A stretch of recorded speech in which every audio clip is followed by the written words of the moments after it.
Next question read कर लेते हैं। नेक्स्ट क्वेश्चन आपकी स्क्रीन के ऊपर ये रहा, कैलकुलेट डेब्ट टू इक्विटी रेशो। अब ये देख लेते हैं इसमें गिवन क्या क्या है। टोटल एसेट्स 14 लाख, टोटल डेब्ट 12 लाख, कैपिटल इंप्लॉयड 10 लाख। हमें इस क्वेश्चन में पूछा गया है डेब्ट टू इक्विटी रेशियो।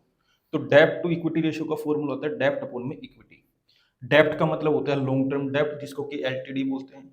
इक्विटी का मतलब होता है शेयर होल्डर फंड जिसको कि एसएचएफ बोलते हैं।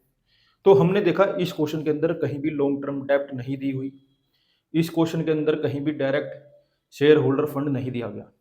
इस क्वेश्चन के अंदर कैपिटल इंप्लॉयड दी गई है, तो कैपिटल इंप्लॉयड को देखते ही मैं समझ गया कि इस क्वेश्चन के अंदर कैपिटल इंप्लॉयड का फॉर्मूला लगेगा।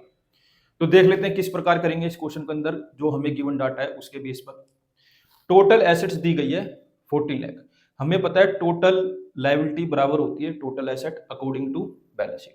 तो यहां से हम टोटल लायबिलिटीज निकाल सकते हैं।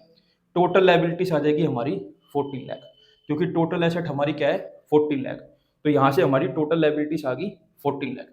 हमें पता है शेयर होल्डर फंड का एक फॉर्मूला होता है टोटल लायबिलिटीज में से अगर मैं टोटल डेब्ट को माइनस कर दूंगा तो शेयर होल्डर फंड आ जाएगा। तो मैंने यही करा, total liabilities 14 lakh minus total डेब्ट 12 लाख हमें गिवन है। तो 14 लाख में से 12 लाख को माइनस करा तो आ गया 2 लाख। तो हमारा शेयर होल्डर फंड आ गया यहाँ पर 2 लाख। तो एक चीज तो आ गई हमारी। अब देखते हैं कैपिटल इंप्लॉयड का क्या फॉर्मूला होता है लायबिलिटी साइड से, शेयर होल्डर फंड प्लस में लॉन्ग टर्म डेब्ट। तो कैपिटल इंप्लॉयड हमें गिवन है यहाँ पर 10 लाख, मैंने पुट कर ली equal to share holder fund भी हमें गिवन है 2 लाख, मैंने यहाँ पर वो भी पुट कर लिया प्लस में लॉन्ग टर्म डेब्ट। अब मैंने क्या करा 2 लाख को इक्वल टू के उधर ले गया। जब मैं 2 लाख को इक्वल टू के उधर ले जाऊंगा तो वो क्या हो जाएगा माइनस का। जब 10 लाख में से 2 लाख जाएंगे तो क्या आएगा 8 लाख। तो हमारी लॉन्ग टर्म डेब्ट भी आ गई 8 लाख। फॉर्मूले में पुट कर लेते हैं। डेब्ट टू इक्विटी रेशियो का फॉर्मूला होता है डेब्ट अपॉन में इक्विटी, एलटीडी अपॉन में एसएचएफ। तो हमारी एलटीडी कितनी आई 8 लाख, एसएचएफ कितना आया 2 लाख। तो यहाँ पर 5 जीरो से 5 जीरो को कैंसिल आउट कर दिया, ये आ गया 8 अपॉन में 2, इसको कैंसिल कर दिया 2 1 जा 2, 2 4 जा 8, तो ये आ गया 4 अपॉन में 1। तो हमारी रेशो आ गई 4:1।